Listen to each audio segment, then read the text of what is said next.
Oi pessoal, tudo bem com vocês? Sejam bem-vindos de volta ao canal. Para quem não me conhece, o meu nome é Bruno Vilas e hoje eu vou contar mais um caso para você. Se você está chegando por aqui agora e ainda não é inscrito no canal, eu já te convido a se inscrever no canal e ativar o sininho para não perder as notificações. Porque assim, todas as vezes que eu publicar um vídeo novo, o YouTube te avisa e você corre aqui para assistir comigo.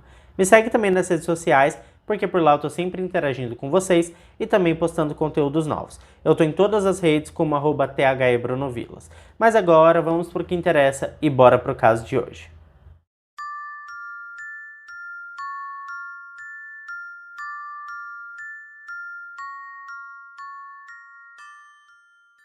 Em 11 de abril de 63, no Hospital Militar de Aden, no Iêmen, nasceu um par de meninas gêmeas. Elas eram filhas de Gloria e Albert Gibbons. O casal tinha outros 3 filhos chamados Greta, Rossi e David. Albert era funcionário da coroa britânica e poucos dias depois eles retornaram para a residência da família. Eles moravam em uma ilha do Caribe Oriental chamada Barbados. Se olharmos um pouco na história, veremos que em 30 de novembro de 66, Barbados tornou-se um estado independente e também integrante da Comunidade Britânica de Nações, com a Elizabeth II sendo a rainha de Barbados. Em outubro de 2021, Sandra Manson foi eleita pelo parlamento para se tornar a primeira presidente de Barbados, e em 30 de novembro de 2021, Sandra substituiu a rainha Elizabeth como chefe de estado, com a transição de Barbados para uma república. Mas voltando para abril de 63, Barbados ainda estava sob o domínio da coroa inglesa. Albert Gibbons, pai das gêmeas, trabalhava para a Força Aérea Real. Poucos meses após o nascimento das meninas, a família foi transferida para Haverfordwest, no país de Gales. As gêmeas receberam os nomes de June Alison Gibbons e Jennifer Gibbons. As meninas eram inseparáveis e por isso só demonstravam tranquilidade quando ficavam uma próxima à outra. Conforme as crianças iam crescendo e se desenvolvendo, mais perto elas ficavam da idade de começar a falar, e foi aí que seus pais, Gloria e Albert Gibbons, perceberam que suas filhas gêmeas eram diferentes. Não só estavam muito atrasadas em relação às primeiras palavras que já deveriam estar falando, mas também era difícil deixar uma separada da outra sem que houvesse um escândalo generalizado. Seus pais nunca conseguiam deixar uma longe da outra. Elas ficavam sempre juntas e começaram a desenvolver um dialeto particular que somente as duas eram capazes de compreender. Quando estavam em casa, elas falavam, faziam sons e tudo mais, mas não era o idioma falado pela família. Assim que colocavam os pés na rua, as meninas olhavam uma para a outra e paravam imediatamente de falar. Elas permaneciam em silêncio absoluto toda vez que estavam em ambientes públicos. Assim como eu acabei de dizer, a família imigrou para o país de Gales, e era natural que todos falassem em inglês em casa. Mas as gêmeas, June e Jennifer, começaram a falar outro idioma, que alguns profissionais acreditavam ser uma versão acelerada do crioulo Bajan. Mais tarde, essa crença foi refutada, porque até mesmo falantes nativos desse idioma eram incapazes de entender o que as meninas falavam. Inclusive, as duas se tornaram conhecidas como as gêmeas silenciosas, porque elas demonstravam total desinteresse em conversar com qualquer pessoa que não fosse elas mesmas. Chegou a idade escolar e não era apenas o dialeto incompreensível que mantinha as meninas isoladas. Pelo fato de serem as únicas crianças negras da escola, rapidamente elas começaram a ser alvo de bullying dos valentões. Por fim, o racismo só agravou a situação, porque as duas se apegaram ainda mais uma à outra. À medida que o bullying piorava, novas medidas protetivas precisavam ser tomadas e os funcionários da escola passaram a liberar as meninas mais cedo que o normal, na esperança de que elas pudessem chegar em casa antes de todos os estudantes e assim evitar o assédio no trajeto de volta para casa. No momento em que as meninas entraram na adolescência, sua linguagem evoluiu bastante e ambas atingiram uma fluência inacreditável. O dialeto se tornou impossível de ser entendido por qualquer outra pessoa. As duas também desenvolveram outras peculiaridades, como a recusa absoluta em se comunicar com qualquer pessoa de fora, fazendo com que as duas tivessem somente uma à outra, 24 horas por dia, 7 dias por semana. E elas também se recusavam a ler ou escrever na escola, o que era bastante prejudicial para as duas, porque elas tinham aulas de leitura e escritura, na qual elas permaneciam em silêncio e eram alvo de risos e piadas. Em determinado momento, as gêmeas começaram a espelhar as ações uma da outra, ou seja, se uma tropeçava e caía no chão, a outra se jogava ao lado imediatamente. Se uma delas se levantava e ia ao banheiro, a outra fazia exatamente o mesmo. Quando estavam no momento do lanche, as duas sentavam uma de frente para a outra e comiam ao mesmo tempo, utilizando as mesmas ordens das mãos, como se fossem mesmo o reflexo uma da outra. Sobre isso, muitos anos mais tarde, Johnny acabou confessando que aquela era uma dinâmica criada pelas duas irmãs e que funcionava assim. Um dia Jennifer acordaria e seria ela, e em outro dia ela acordaria e seria Jennifer. E era necessário que todas as manhãs elas se sentassem uma de frente para a outra, olhando uma nos olhos da outra e dissessem as seguintes palavras: Me devolva. Se você me devolver a mim mesma, eu te devolverei a você mesma. Bizarro, né? No ano de 74, quando estavam quase com 12 anos de idade, um médico chamado John Hess notou o comportamento estranho das meninas enquanto administravam um exame de saúde que acontecia todos os anos e era encomendado pela escola. De acordo com o médico, as gêmeas eram extraordinariamente não reativas à vacinação. Naquela época, pessoal, a aplicação de vacinas era bastante dolorida e o médico descreveu o comportamento delas como de uma boneca, totalmente apático, indiferente e inexpressivo. Dr. John Hess rapidamente alertou o diretor da escola. Quando essa informação chegou até o diretor, ele simplesmente ignorou, fazendo apenas o comentário que as meninas estavam bem e pareciam tranquilas dentro da normalidade. Não satisfeito com essa resposta, John Hess notificou um psicólogo infantil que imediatamente insistiu que as meninas começassem a fazer terapia. No entanto, apesar de consultar vários psicoterapeutas, psiquiatras e psicólogos, as meninas permaneceram um mistério e continuaram a se recusar a falar com qualquer outra pessoa. Em fevereiro de 77, quando tinham apenas 14 anos de idade, uma fonoaudióloga chamada Anne Treherne encontrou-se com as duas meninas. A fonoaudiologia, ou terapia da fala, é a ciência que tem como objetivo de estudo as funções biológicas e comportamentais envolvidas na comunicação humana. Embora se recusassem a falar na presença da profissional, as duas concordaram em ter suas conversas gravadas, com a promessa de que fossem deixadas em paz e sozinhas. A fonoaudióloga Anne Treherne escreveu em seu relatório que teve a sensação de que June desejava falar com ela, mas estava sendo coagida a não fazer por sua irmã Jennifer. A profissional escreveu ainda que viveu um momento de terror quando se sentou na sala com as meninas. Jennifer sentou-se em um canto, com um olhar inexpressivo, mas penetrante e ameaçador, e que era fácil sentir o poder que ela exercia sobre a sua irmã. O pensamento que veio à mente de Anne Treherne era que June estava possuída por sua irmã gêmea. Os profissionais envolvidos no caso das gêmeas silenciosas se reuniram com os pais, professores e o diretor da escola para tentar encontrar uma solução para esse caso bizarro. Depois de muitas análises e discussões, foi tomada a decisão de separar as gêmeas silenciosas e enviar as meninas para 2 internatos diferentes. A esperança era que, uma vez que estivessem sozinhas e capazes de desenvolver um senso de identidade, as meninas saíssem de sua bolha e começassem a se comunicar com o mundo afora. Poucos dias depois, ficou imediatamente comprovado que o experimento tinha sido um fracasso. Ao invés de se desprenderem, June e Jennifer se retraíram inteiramente para si mesmas e se tornaram quase catatônicas. A catatonia pode envolver sintomas como imobilidade, movimentos rápidos ou estranhos, ausência de fala e outro tipo de comportamento incomum. A separação das duas foi tão brusca que em um episódio foram necessários 2 pessoas para tirar June da cama, porque ela ficou fortemente apoiada contra uma parede e seu corpo foi descrito como rígido e pesado como um cadáver. O projeto foi abandonado logo em seguida e as duas foram colocadas juntas de volta. As gêmeas se aproximaram ainda mais e ficaram mais afastadas do resto do mundo. Elas não falavam nem com seus pais, exceto quando eles se comunicavam com elas escrevendo cartas. Uma vez em seu quarto novamente, June e Jennifer passavam o tempo todo brincando com bonecas e criando fantasias elaboradas que às vezes gravavam e compartilhavam com sua irmã mais nova, chamada Rose. Rose era responsável por coletar as cartas das gêmeas e entregá-las aos pais, e vice-versa. E você está achando tudo isso uma loucura? Saiba que muitos anos mais tarde, mais exatamente no ano de 2000, a June deu uma entrevista para o New Yorker e disse que elas tinham um ritual. Elas ajoelhavam ao lado da cama e pediam a Deus que perdoasse seus pecados. Em seguida, elas abriam a Bíblia e começavam a cantar e orar bravamente. Elas rogavam a Deus que não as deixasse machucar sua família e que fossem capazes de ignorá-los para que eles estivessem em segurança.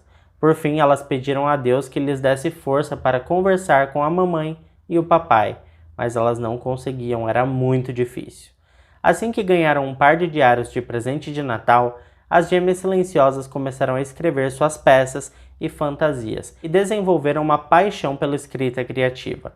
Quando tinha 16 anos, as gêmeas fizeram um curso de redação por correspondência e começaram a juntar todo o dinheiro da mesada que recebiam de seu pai para publicar suas histórias na imprensa. Elas sonhavam com o sucesso internacional de seus livros. Embora a história de duas jovens que evitam o mundo exterior para se concentrar na escrita pareça a situação perfeita para elaborar o próximo romance mais vendido da história, não foi exatamente assim que aconteceu com as Gêmeas Silenciosas.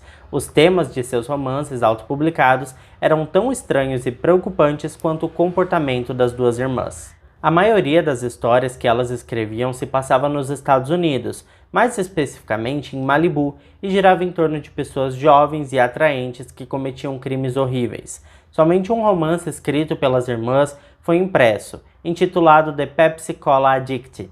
O livro conta a história de um jovem adolescente viciado em Pepsi, que foi seduzido por seu professor do ensino médio. Uma curiosidade é que, embora o livro tenha sido escrito pelas duas, somente o nome de June Allison aparece como autora do livro. Apesar de somente este livro ter sido impresso, June e Jennifer escreveram diversos outros contos extremamente assustadores. Nenhuma outra editora na época se interessou pelos contos das gêmeas, porque as histórias foram classificadas como perturbadoras. Após a impressão deste livro, as Gêmeas Silenciosas ficaram entediadas com a vida de escritoras, trancafiadas dentro de casa e começaram a desejar a vivência no mundo exterior. Quando estavam com 18 anos, as meninas começaram a experimentar drogas e álcool e começaram a cometer pequenos delitos. Elas começaram a praticar pequenos furtos e a sensação de impunidade estava deixando as duas bastante motivadas. Até que alguns desses crimes se transformaram em incêndios criminosos e elas foram presas no ano de 1981. Uma mulher chamada Marjorie Wallace trabalhava como jornalista investigativa do The Sunday Times em Londres, e quando ela ouviu falar de um par de gêmeas incomuns, responsáveis por pelo menos 3 incêndios, ela ficou interessadíssima pelo caso. Marjorie entrou em contato com a família das gêmeas e foi quando Aubrey e sua esposa Gloria permitiram que ela entrasse em sua casa e no quarto onde June e Jennifer haviam construído seu próprio mundo. Marjorie Wallace descobriu que no tempo em que as irmãs ficavam sozinhas naquele quarto, elas estavam ensinando uma a outra a escrever. A jornalista colocou os cadernos delas no porta-malas do carro e levou para casa. Marjorie defendeu que as meninas tinham uma grande e colorida imaginação. Demonstrando amplo interesse no mundo que as duas viviam, Marjorie visitou June e Jennifer na prisão, enquanto elas ainda aguardavam o julgamento pelos incêndios. Para impulsionar sua alegria, as meninas lentamente começaram a falar com ela. Logo depois do julgamento, elas foram transferidas para um hospital psiquiátrico de segurança máxima para criminosos insanos, chamado Broadmoor Hospital. O Broadmoor Hospital é um hospital psiquiátrico de alta segurança em Berkshire. É o mais antigo dos 3 hospitais psiquiátricos de alta segurança da Inglaterra. Essa internação não foi nada fácil para June e Jennifer. A unidade de saúde mental de alta segurança não era nada tolerante com o estilo de vida que as meninas costumavam levar na escola e enquanto estavam com sua família. Em vez de deixá-las quietas em seu próprio mundo, os médicos de Broadmoor começaram a tratar as gêmeas silenciosas com altas doses de medicamentos antipsicóticos, o que causou diversos problemas para Jennifer. Embora as meninas tenham sido levadas para Broadmoor, Marjorie Wallace nunca desistiu delas. Durante seu período de silêncio da instituição mental, a jornalista continuou a visitá-las e tentava convencê-las a falar.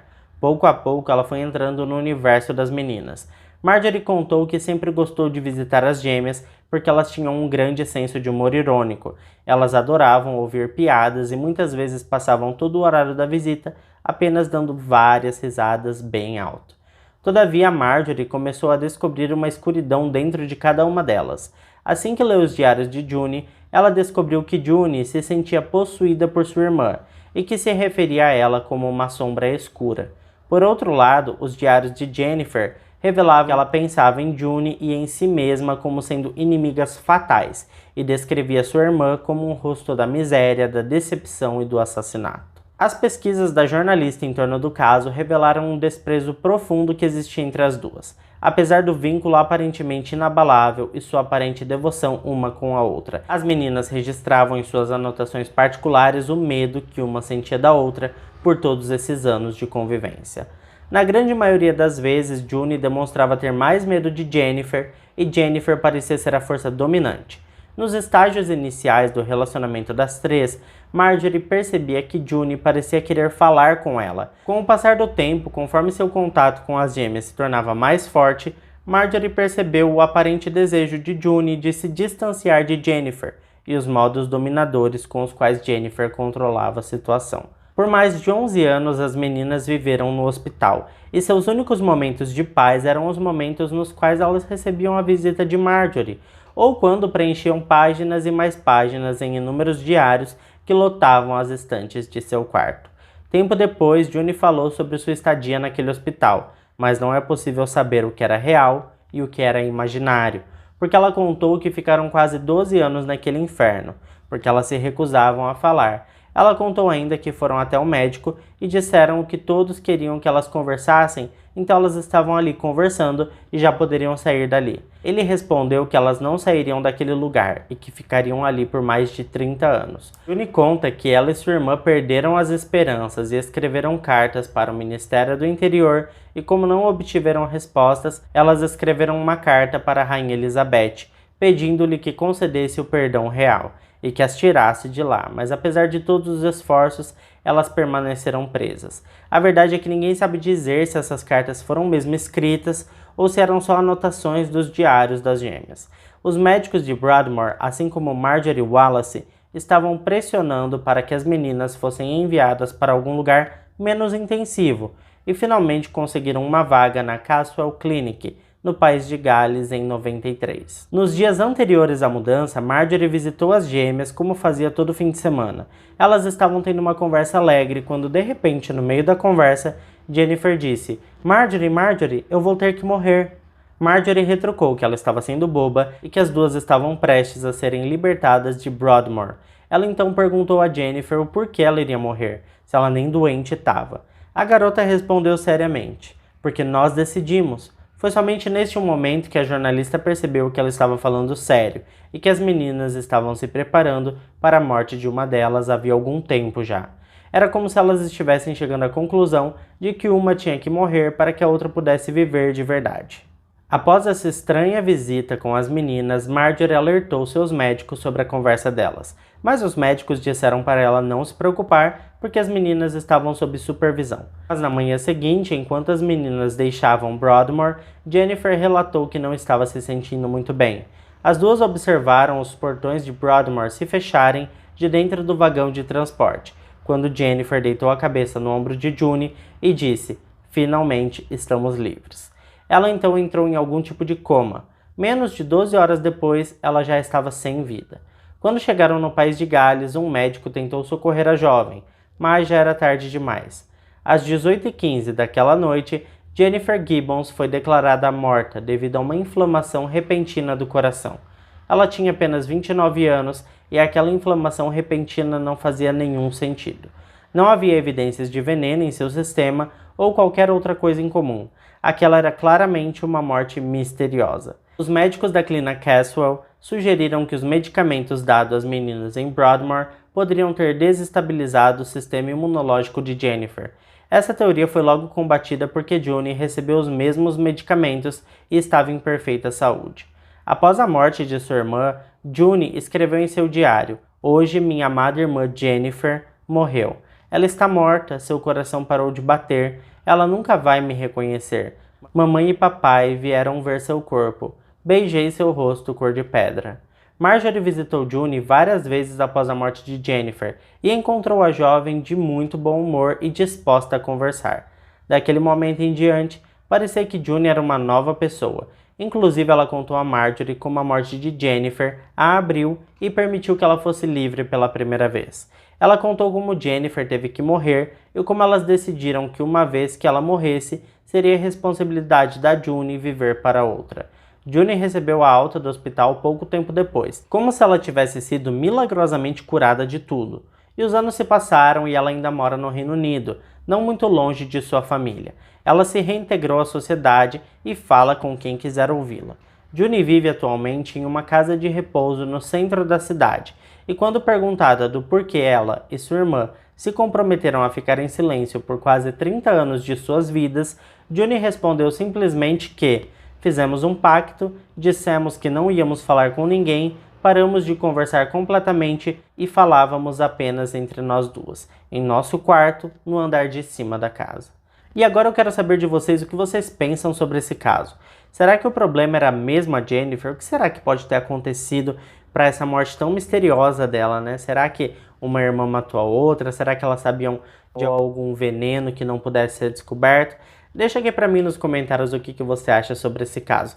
E se você ficou até aqui comigo, né, como sempre, eu já peço, deixa o seu like que me motiva muito a continuar trazendo esses casos aqui pra vocês. Eu fico por aqui e até o próximo vídeo.